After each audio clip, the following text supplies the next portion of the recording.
Hi, it's Dennis Daly. Over the years, I've done a lot of public speaking, in addition to what I've done on radio. There were 4 major speeches I delivered when I was asked by civic groups such as Kiwanis and Rotary and Lions to come talk to them. This one is called The Damn Thing Flies. It's the history of commercial aviation. How do you define a moment? How do you define a moment in time that when it happens, hardly anybody knows about it, but yet it is a moment that will change the world forever? How do you define a moment when millions of dreams suddenly come true, carried on the wind? It was a moment when man overpowered heaven. A moment when simple mortals did the work of gods. A moment when jaws dropped. There is a photograph of that moment, but the man who took that photo would later say that he never thought he would be able to take that photo because he thought the people he was helping were crazy. But you see, the dream did happen. Just after noon on December 17th, 1903, that moment happened, a moment that would change the world forever. After millions of years of watching the birds with envy, man, mortal man, turned his face into the wind and flew. To be honest about it, the realization that they had actually flown in controlled flight even amazed Orville and Wilbur Wright, because so many other people had tried to fly and they had failed.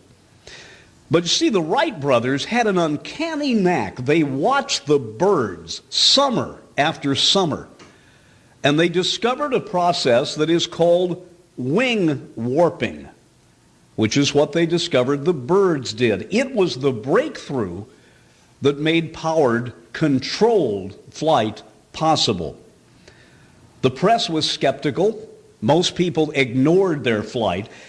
And because of this, the Wright brothers kept their invention in secret for 4 years, during which time they slowly improved their planes.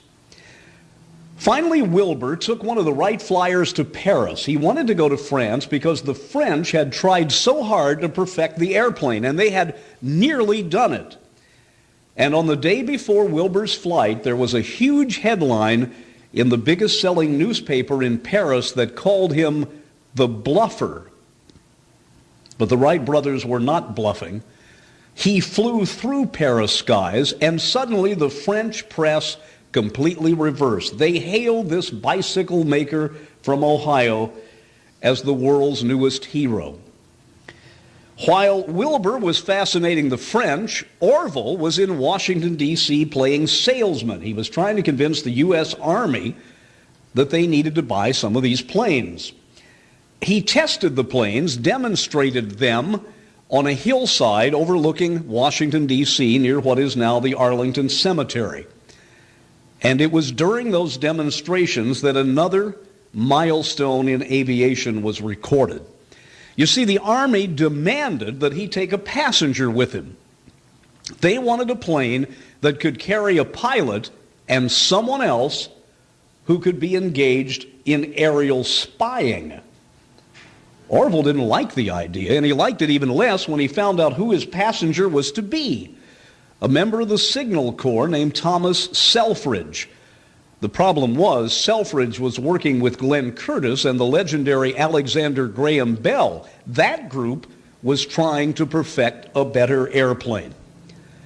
On September 17, 1908, Orville Wright and Thomas Selfridge went up in a plane. Everything went well for a while. Then a piece of propeller flew off. It shattered the plane. It crashed to the ground. Orville Wright survived. Thomas Selfridge died. He became the first person to ever die in a plane crash. There is a monument along Highway 50 in Arlington, Virginia, that memorializes that event. But as so often would happen in the history of aviation, a negative event had positive results. They took that plane to a shed, and Alexander Graham Bell sneaked in. He took measurements and took notes, and he used that information to improve his own airplane, which in turn improved all of aviation. And in spite of the fact that the Wright Flyer had crashed, the Army thought enough of it to order several, rejecting the design of Bell and Curtiss. Suddenly, the plane became a military weapon when World War I broke out. Dogfights and reconnaissance missions. It was only after World War I that the common man first began to fly. The Roaring Twenties were underway, and there was a new interest in flying, but there were no paved airports, and airports that were there were few and far between. Aviation was a very costly hobby. Only two kinds of people could really fly, and both of them had to have money: daredevils and people who were good at fixing things. If only there were a way to get aviation to pay off, and suddenly they discovered a way. These early pioneer pilots simply started showing off and charging for it. They flew at county fairs. They were soon called barnstormers because America was mostly rural and they were flying over the tops of barns. They caused near riots in places, and they charged what at that time was a lot of money, 25 cents, to go up in a plane. Eventually, the federal government came in and they hired a bunch of ex-World War I pilots to fly the mail, but they didn't pay them very much. And so some of these male pilots decided, if I take somebody along with me, I can charge them. And airline passenger service, in a very fledgling way, got underway. And there were other pilots who carried only passengers and not mail. And the first airlines got started, mostly on the East Coast. Then in 1927, a young, quiet man named Charles Lindbergh excited the world by flying the Atlantic, and that gave aviation a new boost. He was America's first real superhero, and his image was enhanced when he came back, and a huge parade was thrown for him in New York City. It was carried live on another new invention, radio. Amelia Earhart proved that women could fly. Millions around the world followed her exploits as she broke record after record, and they mourned her loss when her plane disappeared over the Pacific. And in many ways, her legend lives on today.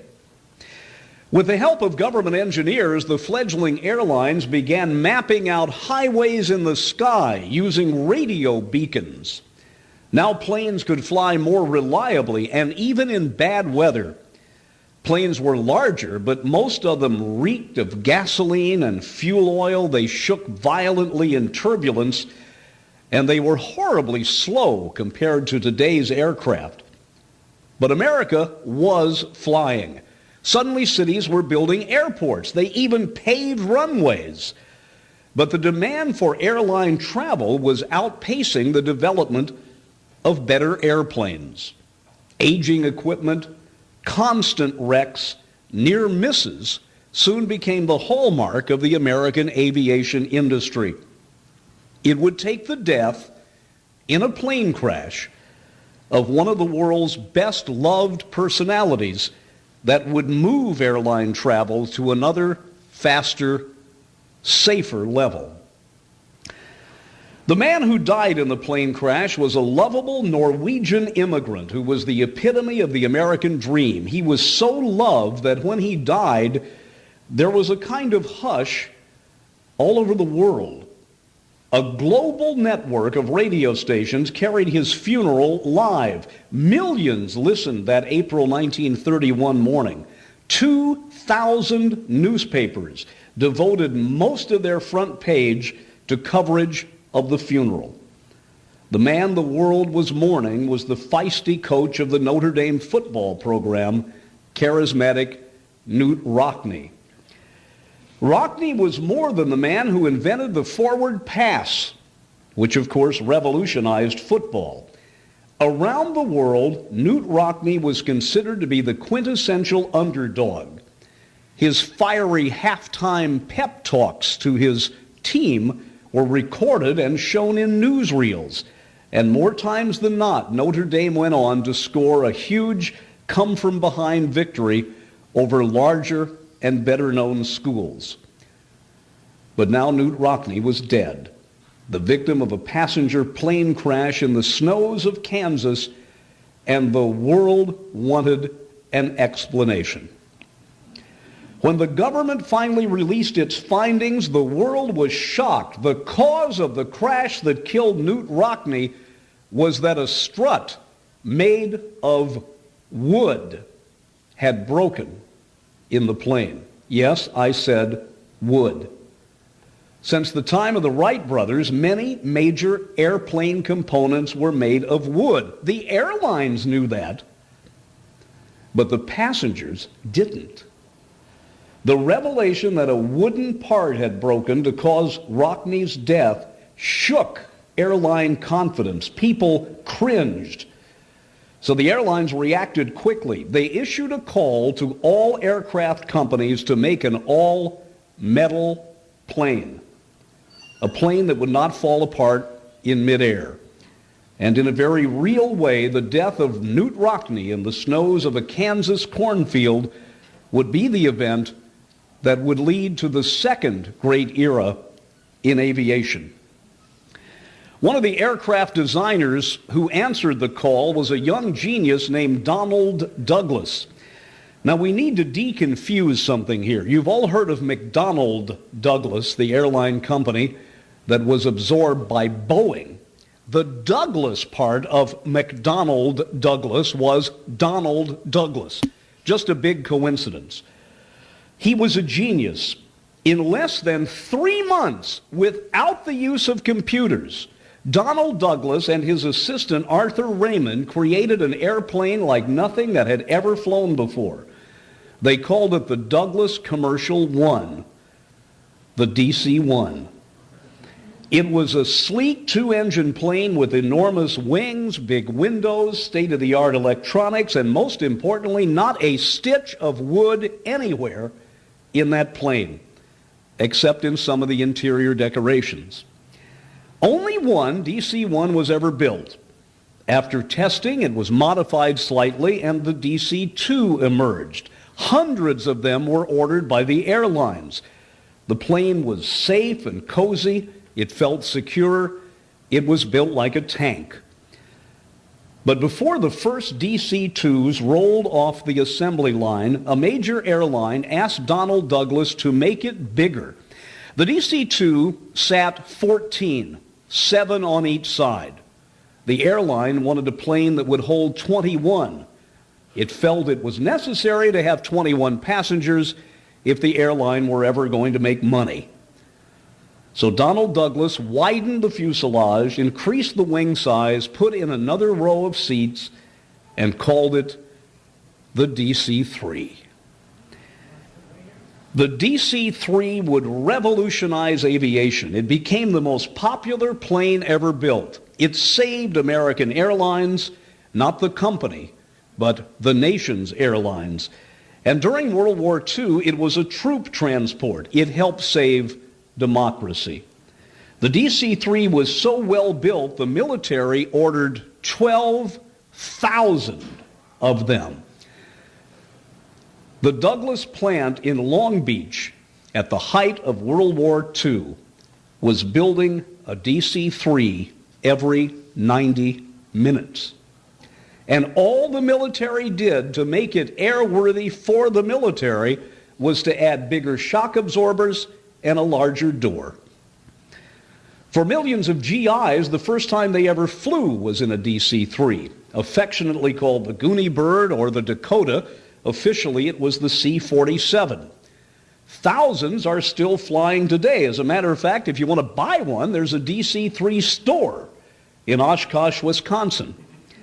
No DC-3 has ever gone down because of structural failure.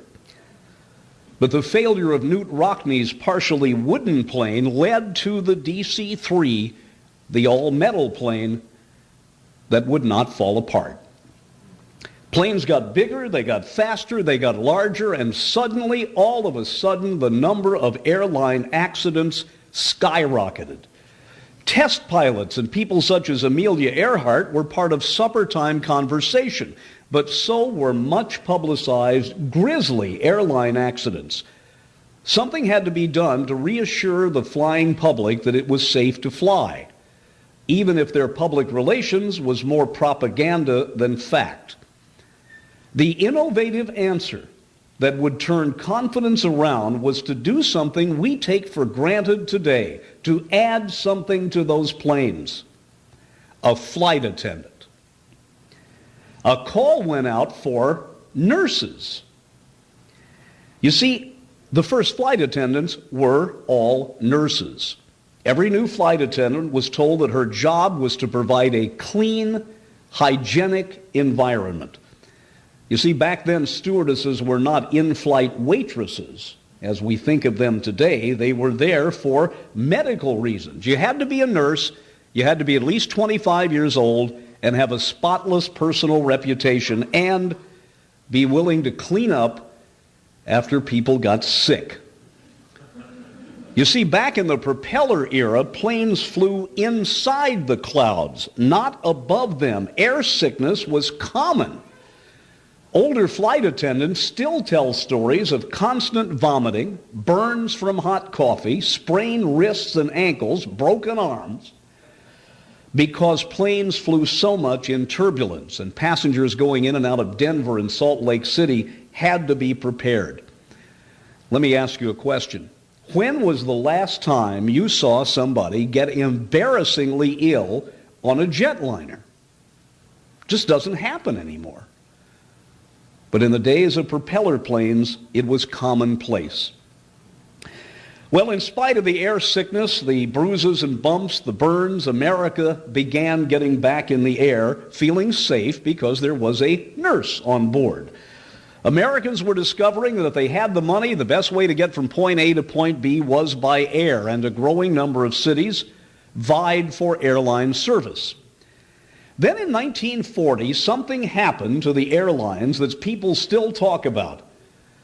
Maybe I should say something didn't happen in 1940. Talk to any airline historian and mention 1940 and his eyes will light up, because 1940 was the first year not a single person died in the crash of a major passenger plane. And don't you think the airlines called every radio network and newspaper to let them know about that? The good news was a shot in the arm, and as 1941 dawned, the airlines were on a roll. Revenues were up. Flights were increasing. The future looked bright. America was in the air. Hollywood stars were being photographed, not getting off a train, but getting off a plane. But just as the nation's airlines were beginning to plan for the future and the public again focused on the high frontier, America was plunged into war. December 8th, 1941. If you mention the word airplane to people, the image would not be that of a sleek passenger plane winging its way across the U.S., but of a harbor left smoldering and weeping at Pearl Harbor because of an attack by air. For the next 4 years, the focus was on war, not on wandering, but the airplane would be put to use, evolving during wartime, again as a fighting machine on both sides of the conflict. And the lessons learned in combat would, in an ironic way, lead us to the third chapter of aviation. After World War II, millions of GIs came home, and they all had a wider view of the world. Most of them had flown, and probably in a DC-3. They wanted to get back into the air again and take their wives with them. But they didn't want to go to the battlefield. They wanted to go to some leisure destination. Shortly after the war, the British aircraft maker de Havilland introduced the first commercial jet plane for passengers It was called the Comet. Now, the Comet was a beautiful, sleek plane. The jets were inside the wings. It had state-of-the-art electronics, and the pilots tell us it handled beautifully.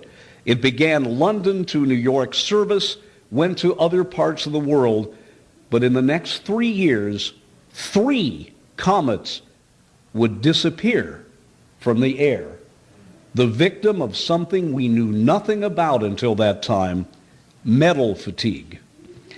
You see, the comet's skin was too thin, and it had square windows, and at the corner of those windows, cracks would start. And on those 3 planes, the cracks started and kept going, and the planes literally exploded in midair. Then Boeing came forward with its own transatlantic aircraft, the 707, based on a military plane. All they did was change a few things. It had heavier skin. They put round windows in it. And during the air show in Seattle, the test pilot for the 707, Tex Johnston, did something that drove the president of Boeing crazy. He took the plane over the crowd, this huge 4-jet passenger plane, and he did a double barrel roll. But before they could fire Tex Johnston, the Boeing officials realized that every airline in the world was rushing forward with a checkbook. If you can do aerobatics in that plane, they thought, we want one. Pan Am ordered 45 of them. By the way, decades later, Pan Am would again push Boeing to bet the farm on a new design of what became the 747. Today's planes are faster, more fuel efficient, and they're certainly larger. Have you seen the coverage of that new Airbus 380 that can carry 850 people on 2 levels? Today's planes are controlled by satellites. Most of the new ones can literally take off and land themselves. You know, every moment of every hour around the clock, every moment, a plane is either taking off or landing. Tens of millions of people are transported by air every year. The world is literally tied together with airplanes. And this was hammered home the day after 9/11, when all aircraft in the U.S. were grounded. How quiet the skies were. It was dramatic proof of just how pervasive aviation had become and how aviation is the lifeblood of America. For too many of us, though, aviation is ho-hum, it's old hat. Flying is as commonplace as taking the bus. But don't tell that to the people who love aircraft, for every landing and takeoff is breathtaking. Former pilot Ernest Gans, in his book, Fate is the Hunter, wrote something I would like to paraphrase. He said, the next time you're talking to a pilot and his eyes stray from you and look skyward, it is probably because a plane is going over. Forgive him for not paying attention to you, for part of his heart is there. The age of aviation is actually a speck on the timeline of history.